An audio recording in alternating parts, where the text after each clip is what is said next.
এক নম্বর বিষয় হচ্ছে যে দিনই জ্ঞান অর্জন করা সবার জন্য ফরজ, এটা তো আমরা সবাই জানি। কিন্তু জ্ঞান অর্জনের রোড ম্যাপ কি এটা আমরা জানি না, কোন পদ্ধতিতে আমরা জ্ঞান অর্জন করব এটা আমরা জানি না। আবার জ্ঞান অর্জনের ক্ষেত্রে এখন সবচেয়ে বড় প্রবলেম হলো যে আমরা কেবল সুপারফিশিয়াল ভাষা জ্ঞানের মধ্যে আমরা কেবল আছি। জ্ঞানী কারা এটা পরিমাপ করা হয় এখন সোশ্যাল মিডিয়াতে, কার প্রেজেন্স কতটুকু, কতজন ফলোয়ার আছে তার, বা সোশ্যাল মিডিয়া সেলিব্রিটি কিনা, এটা হচ্ছে তার জ্ঞানের গভীরতা, তার আম্মক, অথবা তার ডেপথ অফ হিজ নলেজ আর হার নলেজ কতটুকু, এটা পরিমাপ করা হয়। 3 নম্বর এখন ডেঞ্জার হচ্ছে জ্ঞান অর্জনের ক্ষেত্রে আমাদের সামনে কোনো লক্ষ্য উদ্দেশ্য নাই। কি জ্ঞান আমরা অর্জন করতে চাই, কেন আমরা অর্জন করতে চাই, এবং কিভাবে অর্জন করতে চাই। পৃথিবীতে সবচেয়ে বড় কোয়েশ্চেন হলো কেন, কিন্তু আমরা এসে লাভ দিয়ে চলে যাই কিভাবে সেই জায়গায়। কেন এটা মানুষের জীবনকে পরিবর্তন করে দিতে পারে। যেমন আপনি যদি বলেন যে আল্লাহ তাআলা আপনাকে কেন সৃষ্টি করেছেন, তাইলে আপনি কেন সালাত আদায় করেন, তাইলে আপনার জীবন পরিবর্তন হয়ে যেতে পারে। আপনি কিভাবে করবেন এটা আপনাকে এক ধরনের ফিকরি আলোচনায় নিয়ে যাবে। কিন্তু যখন আপনি কেন বলছেন তখন এটা আপনাকে একেবারে মৌলিক জিনিসের দিকে, জিস্টের দিকে নিয়ে যাবে, মূল সত্তার দিকে নিয়ে যাবে, জীবনকে পরিবর্তন করে দেবে।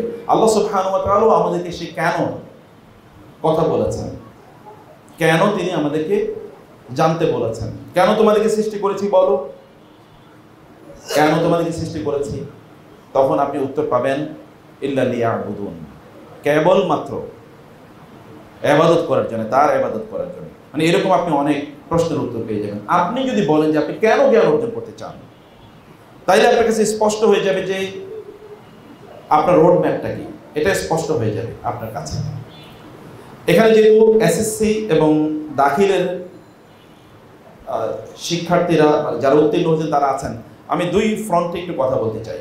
যারা দ্বীনি জ্ঞান অর্জন করেন তাদের অ্যাটিটিউড, এবং যারা নেসেসারিলি দ্বীনি না কিন্তু অবশ্যই দ্বীনি, অর্থাৎ নন রিলিজিয়াস এডুকেশনে যারা আছেন তাদের অ্যাটিটিউড একরকম না।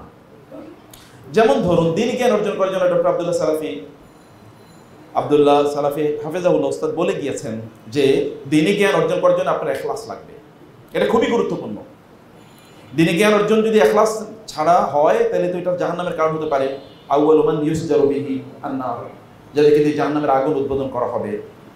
এটা রাসূল সাল্লাল্লাহু আলাইহি ওয়াসাল্লাম বলেছেন, তাদের মধ্যে কারি বলেছেন, আলেম বলেন নাই, কারি ও কোরআন। অর্থাৎ এটা আল্লাহ রাসূল যখন কোনো শব্দ বলেন সাল্লাল্লাহু আলাইহি ওয়াসাল্লাম, যখন আল্লাহ কোনো শব্দ বলেন তখন বুঝতে হবে যে শব্দের মধ্যে কি আছে, শব্দের মধ্যে অনেক কিছু আছে। কারণ কোরআন এবং সুন্নাহ আমাদেরকে শিখিয়েছে শব্দ না, এমনকি বর্ণের উপর অনেক কিছু নির্ভর করে। শুধু কি বর্ণ না, এমনকি জের জবরের উপর অনেক কিছু নির্ভর করে, মানে ইরাবের উপর অনেক কিছু নির্ভর করে। যেমন ফামসাহু বিরুউসিকুম ওয়া আরজুলিকুম নাকি ওয়া আরজুলাকুম, ইন্নাল্লাহা বারিউম মিনাল মুশরিকিনা ওয়া রাসূলুহু নাকি ওয়া রাসূলিহি, তার উপরে কিন্তু ঈমানও চলে যেতে পারে। কেউ যদি পড়ে ইন্নাল্লাহা বারিউম মিনাল মুশরিকিনা ওয়া রাসূলিহি, তাহলে সে কি ঈমান চলে যাবে। আবার কেউ যদি পড়ে ইন্নাল্লাহা বারিউম মিনাল মুশরিকিনা ওয়া রাসূলুহু অথবা ওয়া রাসূলুহু, তাহলে তার ঈমান থাকলো, আদরে ঈমান চলে যায়। আবার আপনি দেখবেন যে ফিকহি বিশাল বড় মাসালা, যে আমরা কি পা মাসাই করব নাকি পা ধৌত করব। শিয়ারা বলছে পা মাসাই করবে, কারণ তারা পড়ছে ওয়ামসাহু বিরুউসিকুম ওয়া আরজুলিকুম, আর আমরা পড়ছি ওয়া আরজুলাকুম। ওয়া আরজুলাকুম মানে কি, ওয়া আরজুলাকুম মানে যে উজুহাকুম ওয়া আরজুলাকুম, ওইটার সাথে আতফ হয়েছে। অতএব ইরাবের উপর নির্ভর করে, কখনো কখনো কোনো বর্ণের উপর নির্ভর করে। বর্ণ, এই বর্ণ দিয়ে বোঝায় যে কি, যেমন ইলাল মারাফিকি, ইলা মানে আপনি ফিকহের কিতাবে দেখবেন ইলা মানে এখানে অনেক আলোচনা আছে যে ইলা দিয়ে কি বোঝানো হয়েছে, তাহলে কতটুকু পর্যন্ত গায়া কি। যাই হোক, আমি বলছি যে শব্দ যখন আল্লাহ রাসূল বলেছেন কারিউল কোরআন, তখন এই কারি, কিরাআত শব্দটি ইজ ভেরি ইম্পর্টেন্ট এখানে। আর অন্যরা যারা আপনারা এসএসসি পড়েছেন, মানে আপনারা ওই লাইনে পড়াশোনা করছেন, আপনাদের জন্য ইখলাসের বাইরে আরেকটা জিনিস আছে, এবং এটা আপনাদের জন্য প্রযোজ্য, তা হলো ইহসান, ইতকান। যেমন আল্লাহ সুবহানাহু ওয়া তাআলা কোরআনের সবচেয়ে বড় যে সূরাটি নাযিল করেছে তা হলো সূরাতুল বাকারা। সূরাতুল বাকারা সহ কোরআনের সবচেয়ে বড় আয়াতটি কি জানেন আপনারা? ইয়া আইয়ুহাল্লাযীনা আমানু ইযা তাদায়ানতুম বিদাইনিন ফাকতুবুহু, হে ঈমানদাররা, যখন তোমরা কোনো ফাইনান্সিয়াল ট্রানজাকশন করবে তখন তোমরা তা লিখে রাখো। কোরআনের সবচেয়ে বড় আয়াতটি কিন্তু ফাইনান্সিয়াল ট্রানজাকশন নিয়ে। এটা not necessarily so called religious আর সকল সেকুলার, অথবা আপনি কি অ্যাকাউন্টিংকে, ফাইন্যান্সকে, মার্কেটিংকে এটাকে দিনই নলেজ বলবেন নাকি দিনই নলেজ বলবেন না, সেটা একটা বড় ডিবেটের ইস্যু আছে। অতএব তাদের সেখানে একটা পথের, একটা রাস্তার তৈরি করে দিতে হবে যে কোন রাস্তায় তারা চলবেন। আমি সবার ক্ষেত্রে কমন কিছু কথা আগে একটু বলতে চাই। আমি বলছি যে আমাদের জ্ঞানের সবচেয়ে বড় এখন প্রবলেম হলো যে জ্ঞানের গভীরতা নাই। যেমন আপনারা যারা মাদ্রাসায় পড়ছেন, আপনাদের জ্ঞানের গভীরতা, আপনারা একজন আব্দুল্লাহ ফারুক সালাফি এর মতো একজন ব্যক্তি কেন আমরা তৈরি করতে পারি না? মানে এইরকম আলেমের সংখ্যা কেন এত কম? কোন এক সময় যারা মাদ্রাসা থেকে পড়াশোনা করেছে, আমরাও দেখেছি, আমরা তো উস্তাদরা আমরা প্রায় কন্টেম্পোরারি সময়ের এই সময় কেউ কামেল পাস করেছে, কিন্তু কয়েক শ হাদিস তার মুখস্থ নাই, হাজার খানেক হাদিস মুখস্থ নাই, কোরআনের অধিকাংশ আয়াতগুলো তার মুখস্থ নাই, এটা চিন্তা করা যায় না। আর এখন আপনি বলেন যে কতজন পাস করার পরে সে কোরআনের কয়টা আয়াতের রেফারেন্স দিতে পারে বা কয়টা হাদিসের রেফারেন্স সে দিতে পারে, কতটুকু দিতে পারে, কয়টা হাদিস তার মুখস্থ আছে। কোন এক সময় মুসলিম স্কলারদেরকে আচ্ছা বলে তো আল হাফেজ বলা হতো, এখন কয়জনকে বলা যাবে যে উনি হাফেজ? অথবা আল কারি, যেমন মোল্লা অথবা মোল্লা বলা হতো, অথবা যেমন বলা হতো যে আল হাকিম অথবা আল হুজ্জা। আপনি জানেন যে আল হাফেজ কমপক্ষে 1 লক্ষ বা 3 লক্ষ বা 5 লক্ষ হাদিস মুখস্থ না হলে তাকে হাদিসের হাফেজ বলা যেত না। এখন আমরা হাফেজ মানে মনে করি কোরআনের হাফেজ, যেহেতু হাফেজ তো একটা পরিভাষা, এটা আমাদের আলেমরা একটা মুস্তালাহ হিসেবে ব্যবহার করেছেন। মুস্তালাহ মানে হচ্ছে যাইনি কমপক্ষে 1 লক্ষ থেকে 3 লক্ষ হাদিস বা তার চেয়ে বেশি মুখস্থ জানেন। হুজ্জা মানে তিনি জানেন যে এটা কি সহিহ অথবা এটা দঈফ হাদিস, তিনি এটা জানেন, তিনি বললে এটা ঠিক। আর যখন বলা হাকিম, হাকিম মানে কোন একজন আলেম যদি বলেন যে আমি হাদিসের সম্পর্কে জানি না, তার মানে হাদিসের গ্রন্থে হাদিসের কোনো অস্তিত্বই নাই। এই লেভেলের আলেম কয়জন তৈরি হচ্ছে? কিন্তু এরকম তো তখন শত শতই ছিল, এই রকম তখন শত শত ছিল, কিন্তু এখন তৈরি হচ্ছে না কেন? গভীরতা কেন আমরা যেতে পারছি না? আমরা কেবল তাইসির তাইসির তাইসির, কেবল কত সহজ করব, কেবল কত সহজ করব, সেই জায়গায় আমরা আছি। আপনারা এখানে যারা আছেন এসএসসি বা দাখিল যারা পাস করেছেন, আপনাদের বয়সে ইমাম বুখারীরা তখন অলরেডি দার্স দেওয়া শুরু করেছেন রাহমাতুল্লাহি আলাইহিম, অথবা ইমাম নববীরা তখন দার্স দেওয়া শুরু করেছেন আপনাদের বয়সে, ইবনে হাজার আসকালিরা তখন দার্স দেওয়া শুরু করেছেন এই বয়সে তারা, অথবা এই বয়সে যদি আমরা ইমাম শাফির কথা বলি তখন তারা দার্স দেওয়া শুরু করেছেন। তাই আমরা ইবনে আব্বাসের সামনে হাজার হাজার ছাত্র থাকবো এই বয়সে, কিন্তু এখনো আমরা দেখেন একেবারে বেসিক বা উসুল যেগুলো আছে সেগুলো আমরা জানি না, সেগুলো আমাদের নাই। তাইলে আপনারা যদি বড় আলেম হতে চান, তাহলে আপনাদের কি করণীয় কি? আপনাদের করণীয় কি? আপনাদের করণীয় হচ্ছে যে আপনারা কেন ইলম অর্জন করতে আসছেন, দ্বীনি জ্ঞান অর্জন করার মানে উদ্দেশ্য কি আপনাদের? আল্লাহ সুবহানাহু ওয়া তাআলা বলেছেন যে দ্বীনি জ্ঞান এর জন্য তিনি নির্বাচন করেন একদল লোকের, ইসতাফাইনা মিন ইবাদিনা ফামিনহুম যালিমুন লিনাফসিহি ওয়া মিনহুম মুকতাসিদ ওয়া মিনহুম সাবিকুম বিল খায়রাত।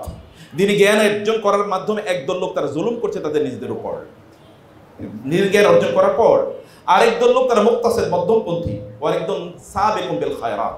অথবা যে আয়াতটা আমি পড়লাম সূরাতুন নিসা, এখানে আল্লাহ সুবহানাহু ওয়া তাআলা বলেছেন যে একদল লোকে আল্লাহ সুবহানাহু ওয়া তাআলা তাদেরকে, যদি আল্লাহ বললেন যে সুম্মা আওরাসনাল কিতাবাল্লাযী ইসতাফাইনা মিন ইবাদিনা, এরপর অন্য এখানে এসে আল্লাহ সুবহানাহু বলেন ওয়ালাউ শিকনা লা রাফা'নাহু বিহা, আমি যদি চাইতাম এই দ্বীনি জ্ঞানের কারণে আমি তার মর্যাদাকে অনেক উন্নত করে দিতে পারতাম। যেমন আল্লাহ তাআলা অন্য জায়গায় বলেছেন, আল্লাহ আলা ফিরআউনা, ফেরাউনের আলা ইব্রাহিম আলাইহিস সালাতু ওয়াস সালামের বংশধরকে আল্লাহ তাআলা দিয়েছেন আল কিতাব ওয়াল হিকমা ওয়া আতাইনাহুম মুলকান আযীমা, আমি তাদেরকে কিতাব দিয়েছি, অর্থাৎ আসমানি কিতাব তাওরাত, ইনজিল, জাবুর তাদেরকে প্রদান করেছি এবং তাদেরকে প্রজ্ঞা প্রদান করেছি, ওয়া আতাইনাহুম মুলকান আযীমা, সাথে সাথে তাদেরকে বিশাল রাজত্ব প্রদান করেছে। মুসলিমরা 1200 বছর গোটা পৃথিবী নিয়ন্ত্রণ করেছে on the basis of knowledge. Sheikh বলেছেন আল ইলমু নূরুন, ওরা আমাদেরকে শিখিয়েছে নলেজ ইজ পাওয়ার, সত্যিকার অর্থে ওরা নলেজকে পাওয়ার হিসেবে গ্রহণ করেছে।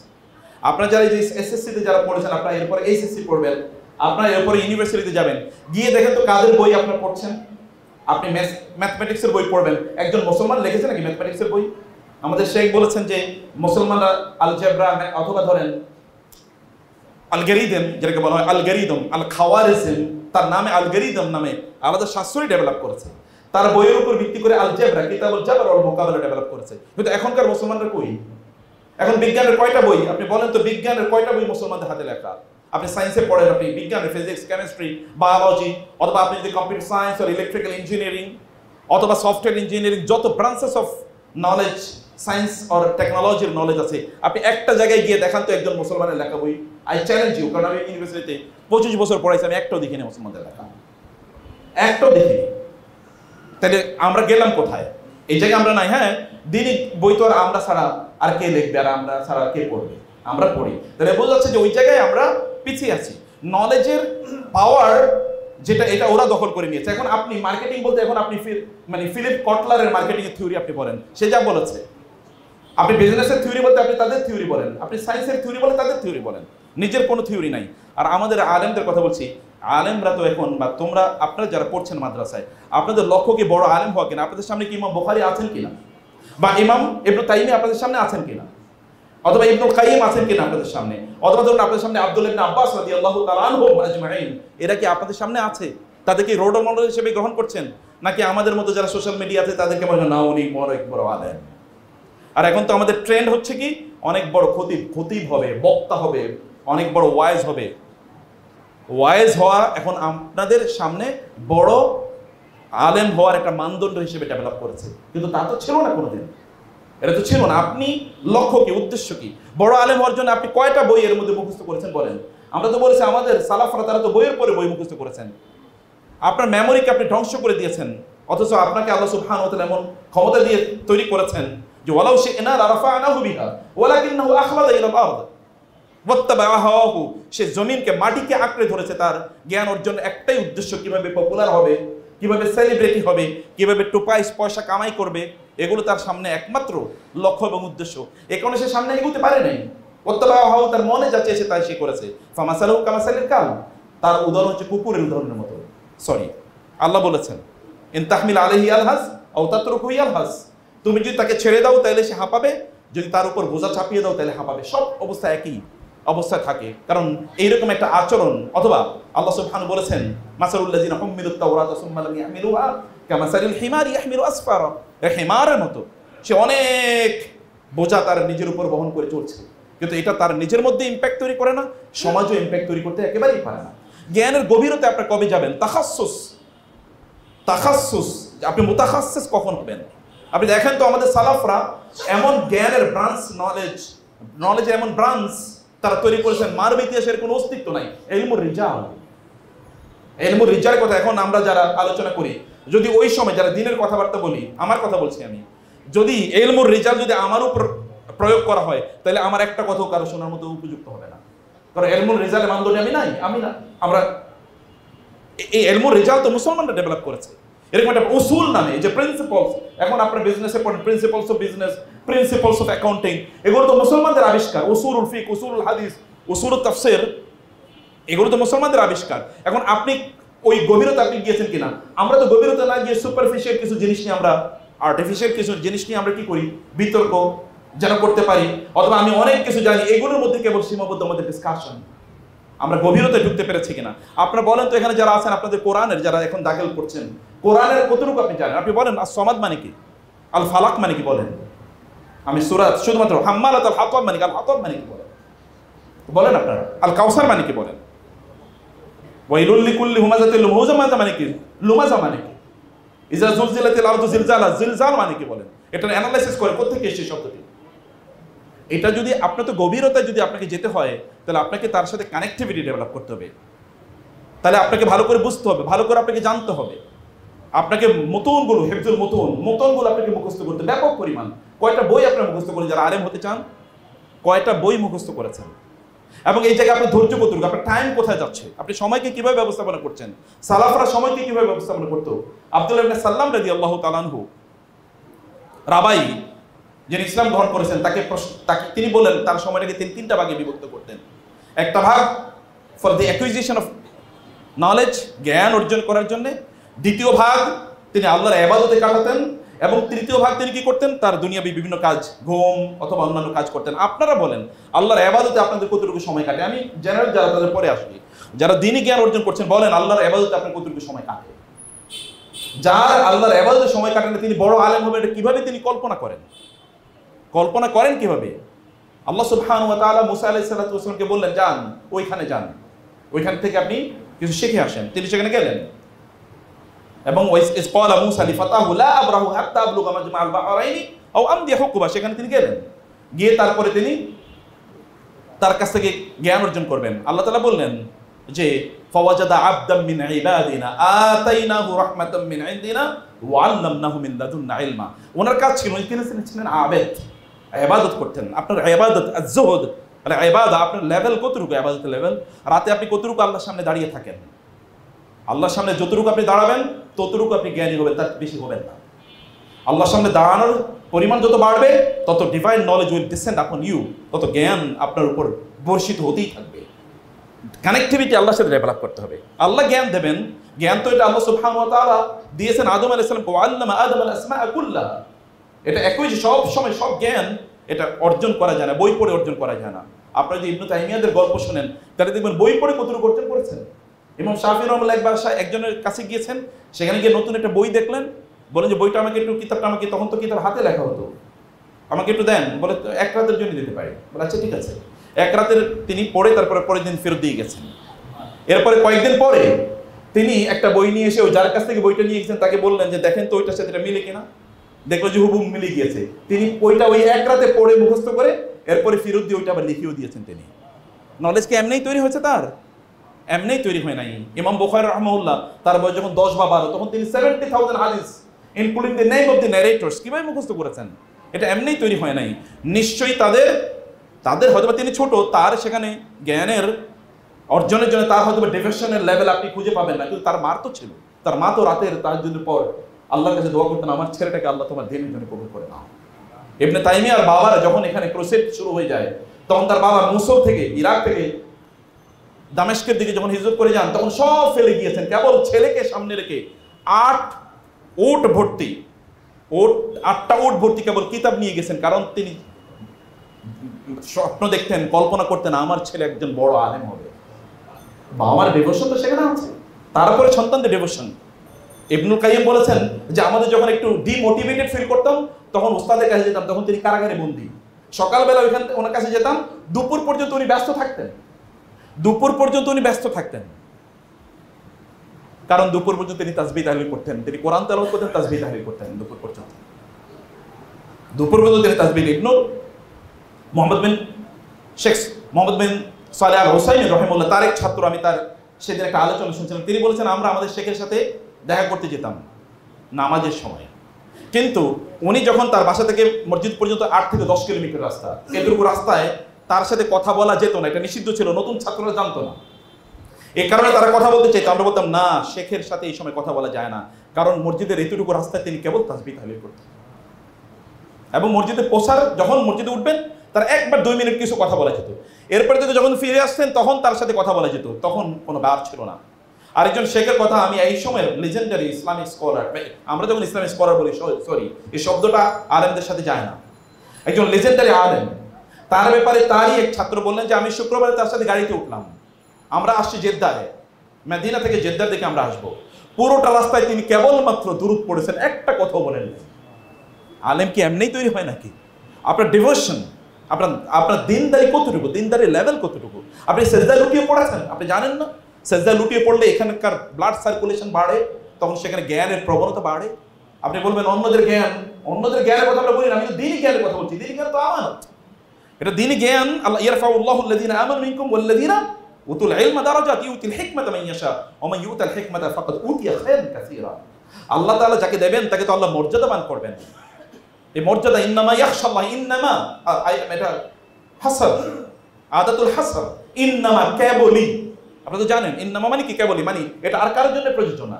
ইন্নামা ইয়াখশাল্লাহ মিন ইবাদিহিল উলামাউ, আলেমরা। অতএব আপনি আলেম হচ্ছেন কিনা, আল্লাহর ভয় আপনার অন্তরে তৈরি হয়েছে কিনা, আল্লাহর ভালোবাসা মাহাব্বা আপনার অন্তরে তৈরি হয়েছে কিনা, সেটা আপনাকে বুঝতে হবে, সেটা আপনাকে পরিমাপ করতে হবে, সেটা আপনাকে কতটুকু সময় জুড়ে আপনি আল্লাহ সুবহানাহু ওয়া তাআলার কিতাব পড়তে পারেন, বা কতটুকু সময় জুড়ে আপনি আল্লাহর ইবাদত করতে পারেন, সালাতে আপনি কতটুকু দাঁড়িয়ে থাকতে পারেন। যার সালাত ছোট সে কিভাবে বড় আলেম হয়, এটা অসম্ভব। আবার বলছি তোমাদেরকে ভালো করে শোনো, সালাত যার, নামাজ যার ছোট, সে বড় আলেম হবে, এটা ইম্পসিবল, এটা হতেই পারে না। তোমার সালাত যত লম্বা, তোমার রাতের কিয়াম উল্লাইল যত লম্বা, তুমি তত বড় আলেম পাবা। এবং আল্লাহ তখন ইলমের রাস্তাটাকে তোমার জন্য, আপনাদের জন্য তত সহজ করে দেবে। হিফজুল মতুন, ধৈর্য। এখন সোশ্যাল মিডিয়াতে আমাদের ধৈর্য করে ফেলেছে। মুসা আলাইহিস সালাতু ওয়াস সালামকে খিজির বললেন, ইন্নাকা লান তাসতাতিয়া মাইয়া সাবরা ওয়া কাইফা তাসবিরু আলা মা লাম তুহিত বিহি খুবরা, তুমি ধৈর্য ধারণ করতে পারবে না। তো দ্বীনি জ্ঞানের জন্য ধৈর্য is very important. Very important. প্রচন্ড পরিমাণ ধৈর্যশীল হতে হয়, আপনাকে অব্যাহতভাবে করতে হয়। আর এই জাতি, যে জাতির প্রথম শব্দ ছিল ইকরা, সে জাতি না পড়ে থাকে কিভাবে? যার প্রথম শব্দ ইকরা, সেটা না পড়ে থাকে কিভাবে? সেটা জেনারেল এন্ড নন জেনারেল, আমি প্রত্যেকের কথা বলছি। কিভাবে তারা না পড়ে থাকে? আপনার ঘরে কয়টা বই আছে বলেন? সালাফরা সব বিক্রি করে কিতাব কিনতেন, আর আমরা কিতাব বিক্রি করে এখন ডিভাইস কিনি, মোবাইল কিনি, তাই না? আপনি বড় আলেম হবেন কিভাবে সম্ভব? আপনার কিতাব কয়টা কিতাবের নাম আপনি জানেন? আপনি দেখেন তো ইবনু তাইমিয়া, তখন তো বই নাই, তারপরে প্রত্যেকটা বইয়ে মাজমুল ফাতওয়াতে দেখেন তো প্রত্যেকটা রেফারেন্স কিভাবে দিয়েছেন। আমি মদিনাতে একবার মুখতার শানকিতি রাহিমাহুল্লাহ তার একটা তাফসীরের ক্লাসে আমি বসেছিলাম মসজিদ নববীতে। আমি দেখলাম যে যেভাবে রেফারেন্স দিচ্ছে, আমার মনে কত হাজার বই যে মুখস্থ রাখছে আল্লাহ ছাড়া কেউ জানে না। কিভাবে মুখস্থ করছে, কিভাবে মুখস্থ করেছে? শেখ বিন বাজ অন্ধ মানুষ, কিভাবে মুখস্থ করলো এত কিছু? একটা রেফারেন্স, একটা ফাতোয়ার রেফারেন্স দিতে গিয়ে 20টা কিতাবের একেবারে হুবহু এবারত মুখস্থ বলে দিচ্ছে। কারণ তাদের দিনদারিটা দেখেন না আপনারা বাইরে, অথবা তাদের ধৈর্যটা দেখেন না, তারা কিভাবে এখানে সাধনা করেছে সেই সাধনাটা আপনারা দেখেন না। আপনাদেরকে দেখতে হবে সাধনায়, সময় দিতে হবে, এখানে কিতাব পড়তে হবে, কিতাব শুনতে হবে, সময়টা এই জায়গায় কাজে লাগাতে হবে। আল্লাহ তাআলা 24 ঘন্টা আপনাকেও দিয়েছেন, বড় আলেমদেরকেও 24 ঘন্টা দিয়েছেন। কারো 24 ঘন্টা, তিনি 24 ঘন্টাকে কি করেছেন? এটাকে ইলাস্টিসিটি বানায় এটাকে তিনি কয়েক হাজার ঘন্টায় পরিণত করেছেন। কারণ এর মধ্যে বারাকা আছে, এর মধ্যে কি আছে? বারাকা আছে। আর আমাদের 24 ঘন্টার মধ্যে বারাকা নাই। ঘুম থেকে উঠছি, ঘুমাইতে যাই, মধ্যখানে কোনো কাজ হয় না। কিন্তু এর মধ্যে তারা রাজ্য দখল করে ফেলেছে। ইবনুল আব্দুল মুবারক রাহিমাহুল্লাহ, তিনি তো একদিকে মুজাহিদ ছিলেন, যুদ্ধের ময়দানে এমন যুদ্ধ কে করছে? মুখ কালো কাপড় দিয়ে বেঁধে তিনি যুদ্ধ করছেন, তাকে চেনা যায় না, যেদিকে যান শত্রুর দিকে নাস্তানাবুদ করে ফেলেন। বলা হলো যে কে? তাকে সেনাপতি বলল কে তিনি, তাকে একটু খবর নাও, কিন্তু তাকে চেনা যায় না, কেউ বলতে পারছে না, কারণ মুখ থেকে আসেন কালো কাপড় দিয়ে। তিনি ঘোষণা করলেন যে আমার সাথে দেখা করতে হবে, যিনি এরকম যুদ্ধ করছেন রাতে দেখা করবেন। রাতের অন্ধকারে তার সাথে একজন আবার কালো মুখে কালো কাপড় বেঁধে তার সাথে দেখা করতে গেলেন। মুখটা করার পরে, আব্দুল্লাহ, আপনি? আব্দুল ইবনে মুবারক, যুগের শ্রেষ্ঠতম মুহাদ্দিস, ফকিহ। বলে আপনি এরকম করছেন কেন? বলে আমি পরিচয় দিতে চাই না যে আমি আল্লাহর রাস্তায় জিহাদে অংশগ্রহণ করেছি। আর আমরা তো এখন কিছু হইলেই এরপরে ফেসবুকে পোস্ট একটা না দিলে আমাদের মানে পেটের ভাত হজম হয় না, তাই না? এরকম একটা অবস্থা দাঁড়াইছে। কি comments after comment, like after like, sharing after sharing, এবং আপনি কত লাইক পাইছেন আপনি তত বড় সেলিব্রিটি। লাইক কম, সেলিব্রিটি কম। আপনার মাঝে মাঝে মনে চায় আমার আত্মহত্যাই করা উচিত, মাত্র 5টা লাইক পড়লো আমার পোস্টে, তাই না? কখনো কখনো আপনার ইউটিউবে দেখা যায় আপনি ছাড়া আর কোনো ভিউ নাই, মানে ভিউ দেখা যায় শুধু আপনি, আর কেউ ভিউ করে না। এখন আপনার মনে হয় আত্মহত্যা করা উচিত। আলেমদেরকে কেউ চিনতেন না, আহমদ বিন হাম্বলকে কয়জন চিনতেন? সেই যুগের মানুষ, সোশ্যাল মিডিয়া ছিল নাকি? রাসূল ইসলামকে কয়জন চিনতেন? আপনি বলেন তো রাসূলের চেহারা কেমন ছিল? কিন্তু এই পৃথিবীর 200-250 কোটি মানুষ আল্লাহ রাসূলের জন্য জীবন দেওয়ার জন্য প্রস্তুত। ফেসবুক, ইউটিউবে কোথাও তার ছবি নেই, তাই না? আল্লাহ সুবহানাহু ওয়া তাআলা সম্মান বাড়াইতে চান, আপনি দুনিয়ার রাজত্ব চান, তাহলে কাম টু দি কিতাব of Allah, come to the book of Allah. বারাকা কিতাবুন আনজালনাহু ইলাইকা মুবারাকুন, বারাকা। আলহামদুলিল্লাহিল্লাযী আনজালা আলা আবদিহিল কিতাবা ওয়া লাম ইয়াজআল লাহু ইওয়াজা। কোরআনের সাথে কানেক্টিভিটি ডেভেলপ না করলে কোনোদিন বড় আলেম হওয়া যাবে না। ইবনু তাইমিয়া রাহিমাহুল্লাহ তার কারাগারে 70 থেকে 80 দিন সর্বশেষ যখন ছিলেন, তারপরে সেখান থেকে ওইখান থেকে তিনি সর্বশেষ সেখানে থাকার পর তার অনুভূতি তিনি ব্যক্ত করে বলেছেন, আমি আজকে যা বুঝেছি তা যদি আগে বুঝতাম তাহলে আমার গোটা জীবন কোরআনের সাথে কাটিয়ে দিতাম। কারণ আমি এখানে থাকা অবস্থায় কোরআনের ব্যাপারে আল্লাহ তাআলা আমার জন্য এমন কিছু নলেজ, এটা দয়ার উন্মুক্ত করে দেন যেটা আর কখনোই হয় না। ওয়ালা তানতাহি আজাইবু, এই কোরআনের নলেজ উইল নেভার এন্ড। কোরআনের সাথে সম্পর্ক দূর। কোরআন পড়েন কতটুকু বলেন, কোরআন বুঝেন কতটুকু পড়েন, হাদিস কতটুকু পড়েন? কেবল ফিক নিয়ে আমরা আছি, এর বাইরে আমাদের কিছুই নাই, কোনো অস্তিত্বই নাই। ফিক নিয়ে কেবল ফিক তো কিয়ামত পর্যন্ত ইখতিলাফের জায়গা থাকবে। কিন্তু আপনি বেসিক ফিক আসলো কোত্থেকে?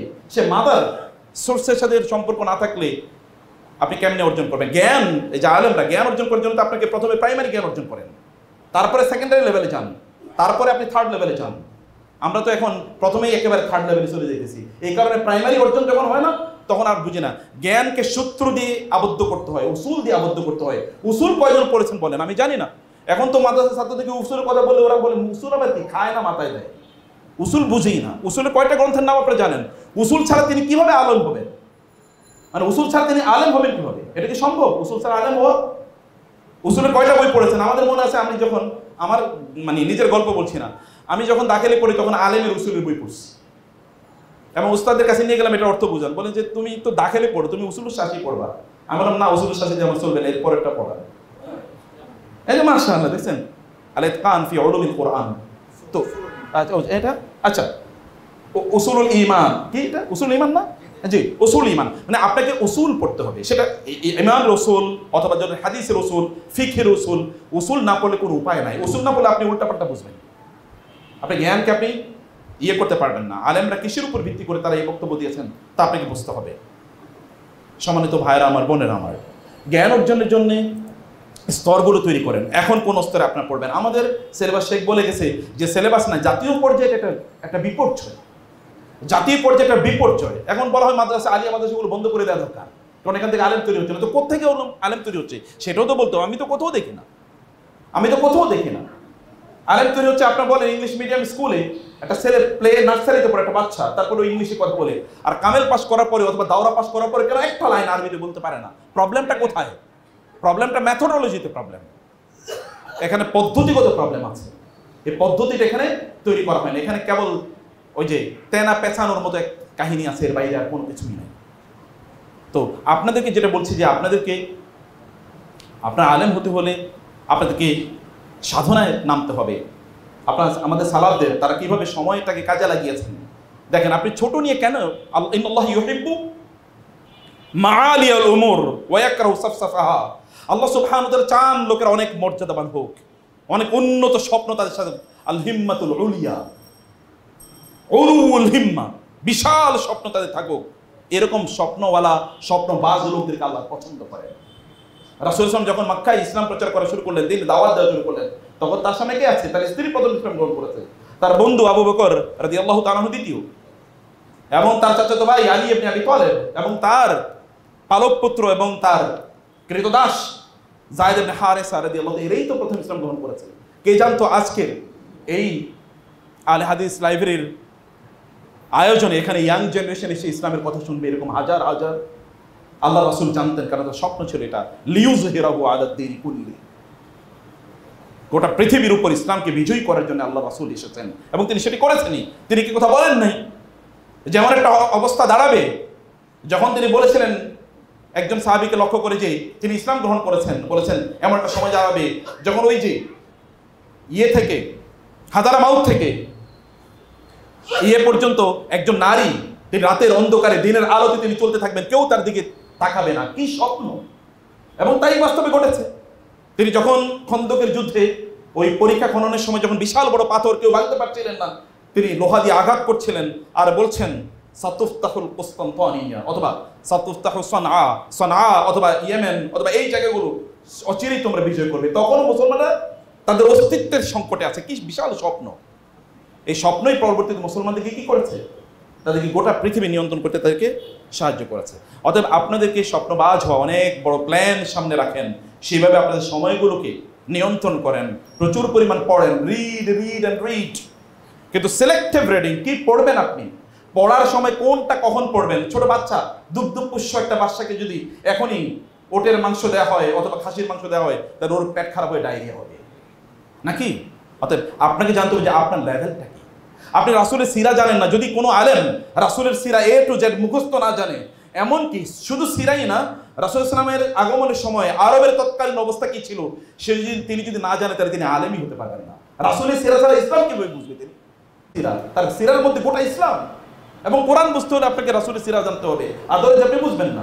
হাদিস বুঝতে হলে আপনি রাসূলের সিরা জানতে হবে, আদরে আপনি বুঝবেন না। তাহলে সিরা মুখস্থ করতে হবে আপনাকে একেবারে মুখে। এবং এই কারণে সালাফরা তারা বলেছেন, তাবিঈরা তারা বলেছেন, আমাদের বাবারা আমাদেরকে মাগাজি এমনভাবে মুখস্থ করাতেন যেমনিভাবে কোরআন মুখস্থ করাতেন। মাগাজি এমনভাবে পড়াতেন যেমনিভাবে কোরআন পড়াতেন। এরকমভাবে তারা গুরুত্ব প্রদান করতেন। এবার তোমাদের কাছে যারা এসএসসি যারা পাস করছো, তোমাদের আসলে উচিত,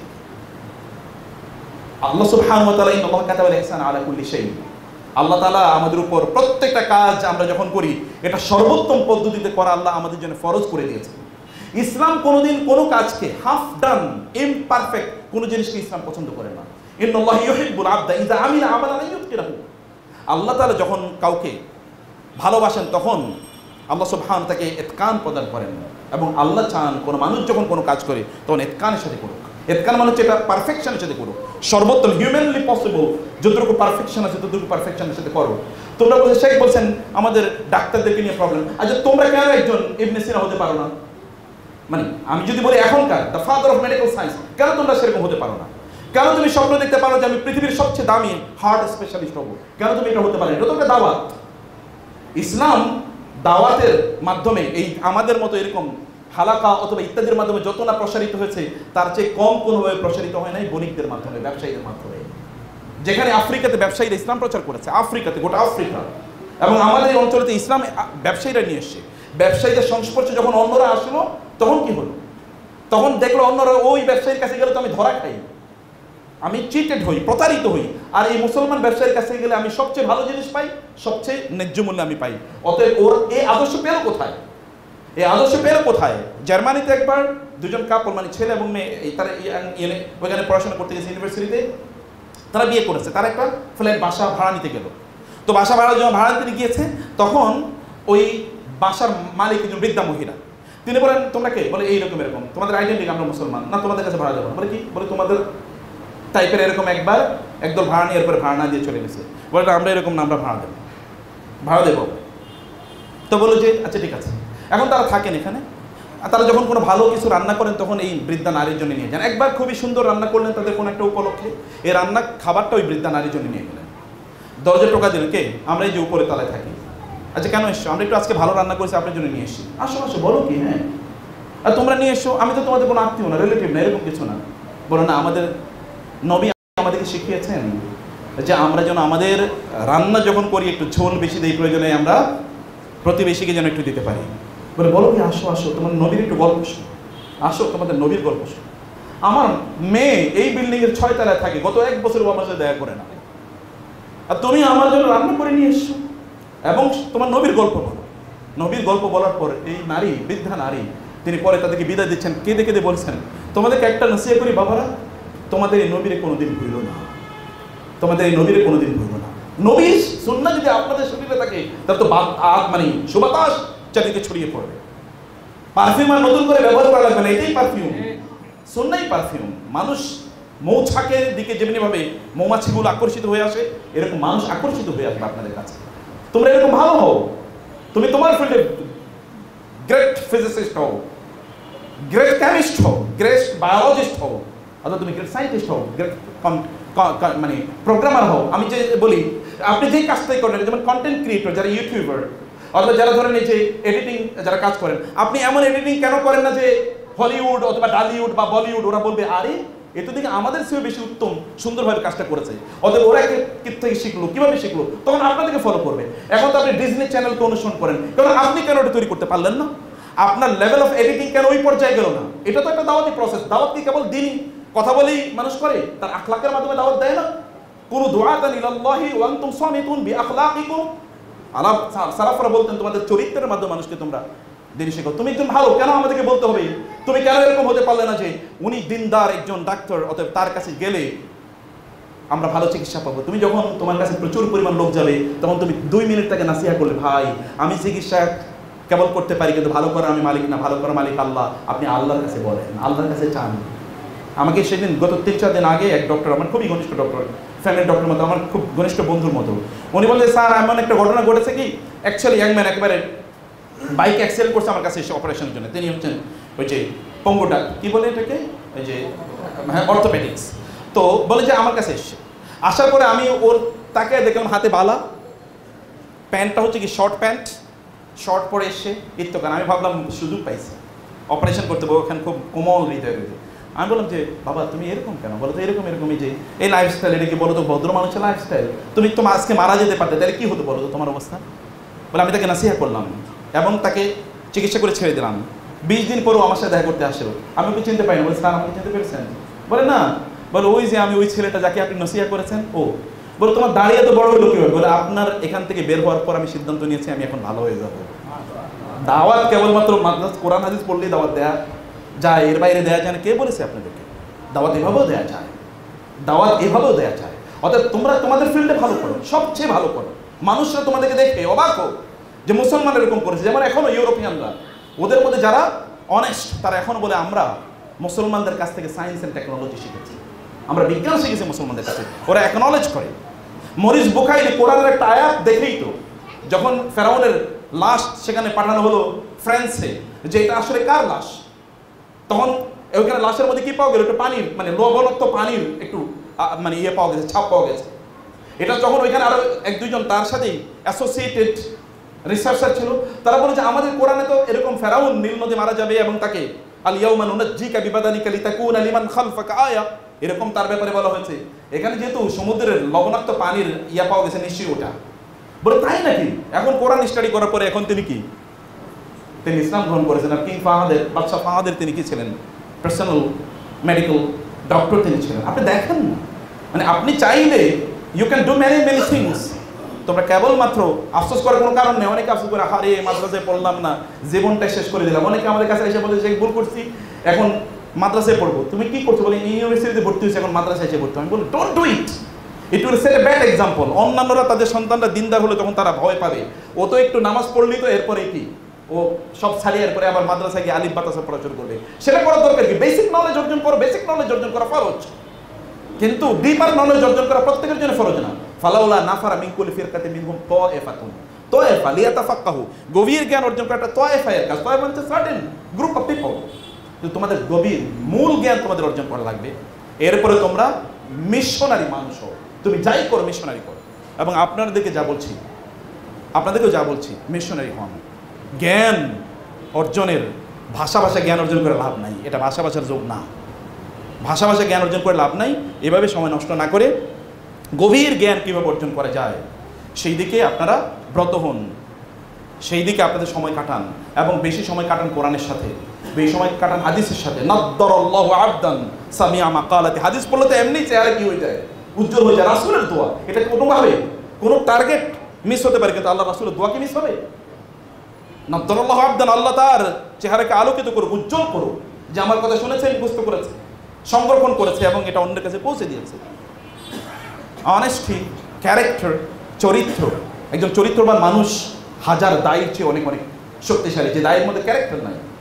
একজন চরিত্রবান, আপনাদেরকে চরিত্র ডেভেলপ করা দরকার, জ্ঞান অর্জন করা দরকার। কেবল বক্তৃতা দিলেই চলবে না, বক্তৃতা দিতে পারে না। আমাদের প্রাচীন আলেমরা, আমাদের উস্তাদরা অনেকে কথাই বলতে জানতেন না, কিন্তু জ্ঞানের জাহাজ ছিল। মানে কথা বলতে হতো, এত সুন্দর করে কথা বুঝিয়ে বলতে পারতেন না, কিন্তু মানে প্রজ্ঞা কি। শুধু কি আল্লাহ তাআলা নবী রাসূলদেরকে জ্ঞানের আগে বলেছেন হুকমাও ওয়া কুল্লান আতাইনাহু হুকমাও ওয়া ইলমা। হুকমা, প্রজ্ঞা, উইজডম ইজ ভেরি ইম্পর্টেন্ট। কেবল কিছু তথ্য মুখস্থ করা জ্ঞান না। তথ্য তো এখন গুগলের বললেই দেওয়া যায় নাকি? বইয়ের কি তথ্যের অভাব আছে নাকি? উইজডম, বিটুইন দ্য লাইনস ইংরেজিতে বলে, মানে উইজডম। এই মধ্যখানে মানে দাউদ আলাইহিস সালাম বিচার করেছেন, কোরআনে তো সেই বিচার কথা আছে। এবং সুলাইমান আলাইহিস সালাম বিচার করেছেন, কিন্তু সুলাইমান আলাইহিস সালাম বলেছেন ফাফাহামনাহা সুলাইমানা ওয়া কুল্লান আতাইনাহু হুকমা ওয়া ইলমা। আমি সুলাইমানকে তাফহিম প্রদান করেছি, গভীর প্রজ্ঞা। এই গভীর প্রজ্ঞা ইজ ভেরি ইম্পর্টেন্ট, নেসেসারি। এই প্রজ্ঞা এটা অনেক পড়ার মাধ্যমে আসে, অনেক ইবাদতের মাধ্যমে আসে, অনেক, এবং আলেমদের সাথে কানেক্টেড থাকা, বক্তাদের সাথে কানেক্টেড থাকার প্রয়োজন নাই। বক্তাদেরকে আমাদের আলেমরা অ্যাভয়েড করতেন, সালাফরা অ্যাভয়েড করতেন, কিন্তু আলেমদের সাথে কানেক্টেড, আব্দুল্লাহ সালাফির মতো আলেমদের সাথে কানেক্টেড থাকেন। আলেমদের সোহবত is very important. Quran Allah সুবহানাহু ওয়া তাআলা সোহবতের কথা বারবার বলেছেন। সাহাবায়ে কেরামরা যদি, এই জন্য সালাফরা বলতেন, যদি লাউলাম ইয়াকুন লি মুহাম্মাদিন সাল্লাল্লাহু আলাইহি ওয়াসাল্লাম মুজিজাতান ইল্লা আসহাবুহু লাকাফাউহু, যদি রাসূল সাল্লাল্লাহু আলাইহি ওয়াসাল্লামের সাহাবীরা ছাড়া তার আর কোনো মুজিজা না থাকতো, তাহলে সাহাবীরাই তার মুজিজা হিসেবে যথেষ্ট ছিল। সাহাবী মানে কি? সোহবত পেয়েছেন তারা। সোহবত, আলেমদের সোহবত ইজ ভেরি ইম্পর্টেন্ট। আলেমদের কাছে যান, সময় দেন। এক সময় তো আলেমদের কাছে, আলেমদের কেন্দ্রিক ইউনিভার্সিটি হতো, আর এখন ইউনিভার্সিটি কেন্দ্রিক আলেম হয়। ওই ইউনিভার্সিটিতে কয়েকজন মানে নিয়োগ দিল, কিন্তু আগে আলেমদের কাছে যেত। আপনার আলেমদেরকে খুঁজে বের করেন। এমন অনেক আলেম আছে যাদের আলো সূর্যের আলোর চেয়ে প্রখর, যেমন ইবনু তাইমিয়া, অথবা যদি আহমদ ইবনে হাম্বল রাহিমাহুল্লাহ কথা বলেন তো, কত বছর আগে মারা গেছে। আপনি চিন্তা করে দেখেন, 1000 বছর আগের মানুষ, কিন্তু এখনো কি আলো কম দিচ্ছে না বেশি দিচ্ছে?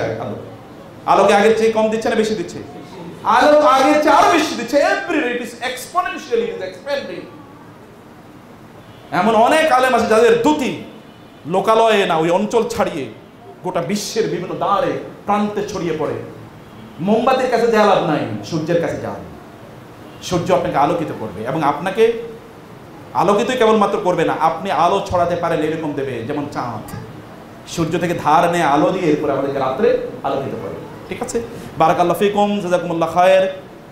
আল্লাহ আমাদের সবাইকে যেন আমরা সত্যিকার অর্থে দিনী জ্ঞান অর্জন করতে পারি যথাযথভাবে এবং এটার হক আদায় করে, আল্লাহ তাআলা সেই তৌফিক আমাদেরকে দান